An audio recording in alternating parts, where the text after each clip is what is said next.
plus naturel de nouveau, toujours plus de vernis, plus de maquillage. Comme quand j'étais adolescente, j'ai retrouvé mes creux, j'étais... Ah, c'est un truc de dingue, c'est le corps a suivi, le corps parle, le corps... à un certain niveau, on va dire, à tous les niveaux, le corps nous dit parfois non là stop, et quand on va mieux, eh ben, il revient, il redevient lui-même, mais à tous les niveaux, je veux dire, bon, je veux dire, même mes pieds,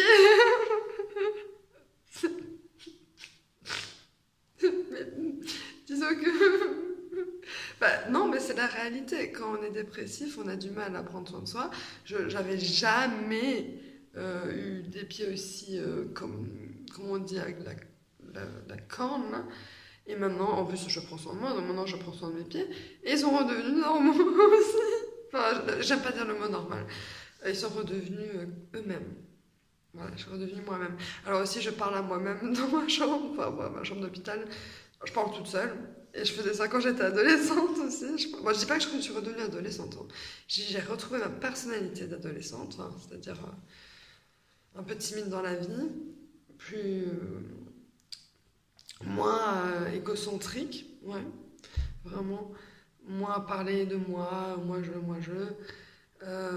Enfin, quand dans le sens, moi j'ai fait ça, ou moi je suis comme ça, tu comprends. Moins m'étendre sur les réseaux sociaux aussi. S'il y a des bruits, c'est parce que je suis dans la salle de bain, je bouge sur le truc là, alors ça fait du bruit. Ouais, j'ai beaucoup plus de concentration. J'arrive à avoir un début et une fin de monologue, on va dire. Je parle à moi-même, enfin à mon écran. Et j'arrive à, si je passe d'un sujet à un autre, de me souvenir ce que je voulais dire avant. Alors ça, mon Dieu, j'attendais ça depuis longtemps. Je rigole tout le temps, je vous l'ai déjà dit, mais alors je ne veux pas vous dire... Ah oui, alors, ça va être trop de choses à dire. C'est pas que je m'aimais pas ou que je trouve que j'étais une connasse ou quelqu'un de pas bien. Je dis juste que c'est dur de s'aimer.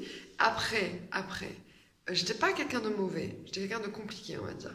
Mais je comprends maintenant pourquoi je me détestais et pourquoi je ne m'aimais pas. Ça, je comprends. Je comprends pourquoi je ne m'aimais pas. J'étais incapable de dire à moi-même... Alors, je dis pas que je m'aime, hein, mais je me préfère comme ça, c'est sûr. Et je me retrouve, je suis moi-même.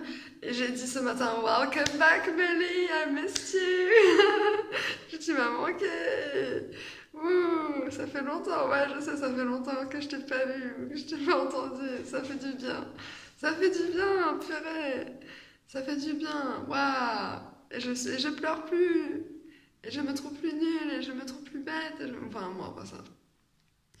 C'est un autre sujet. J'ai dit beaucoup de conneries, donc... C'était assez drôle parce que je pense que je suis quand même HPE, ça c'est sûr. HPE au potentiel émotionnel, c'est-à-dire que...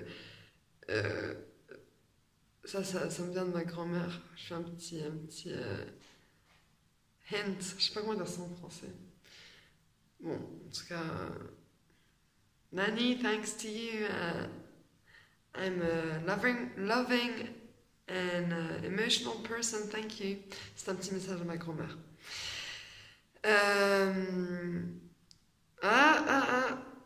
La mémoire, c'est pas tout à fait ça encore. Ouais, je suis quelqu'un qui aime les gens. Ah, donc voilà. Ah, c'est bon, la mémoire comme ça. HPE, donc voilà. J'aime les gens, mais je vous promets, j'ai entendu hier, une personne dire quelque chose que sortant de sa bouche, j'étais là, waouh, enfin, moi, je n'arrête pas d'avoir des surprises. Et moi, franchement, même, ça me surprend pas tellement parce que les personnes avec une maladie mentale, on a cette force et cette intelligence, mais que les personnes normales encore, hein, je veux bien préciser, n'ont pas.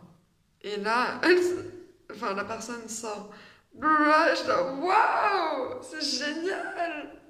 Enfin bref. Donc pour revenir au HPE, alors HPE, ma mère a dit non, c'est pas